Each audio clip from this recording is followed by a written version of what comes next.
तर विशाळगडावरील अतिक्रमण प्रकरणाबाबत महत्त्वाची बातमी। विशाळगडावरील अतिक्रमण प्रकरणात संभाजीराजेंसोबत बोलणं झालं असल्याचं मुख्यमंत्री शिंदे यांच्याकडून सांगण्यात आलंय। दगडफेक झाल्याच्या आरोपानंतर जिल्हाधिकाऱ्यांशी सुद्धा बोलणं झालं असल्याचं मुख्यमंत्री एकनाथ शिंदे यांच्याकडून कळतंय।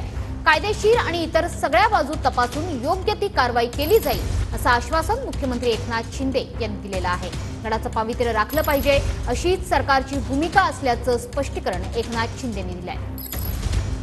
माझं जिल्हाधिकाऱ्यांशी बोलणं झालेलं आहे आणि छत्रपती संभाजीराजे त्यांच्याशी माझी चर्चा झाली। त्या ठिकाणचं त्यांची मागणी आहे की जे अतिक्रमण आहे ते अतिक्रमण काढलं पाहिजे। गडावरचं अतिक्रमण काढून गडाचं पावित्र्य राखलं पाहिजे, ऐतिहासिकपणा त्याचा जपला पाहिजे असं शासनाची देखील भूमिका आहे। आणि मग या बाबतीमध्ये प्रत्येक गडकोट किल्ल्याच्या बाबतीमध्ये शासन नक्की विचार करत आहे। कायदेशीर आणि सगळ्या बाबी तपासून यावर योग्य ती कारवाई केली।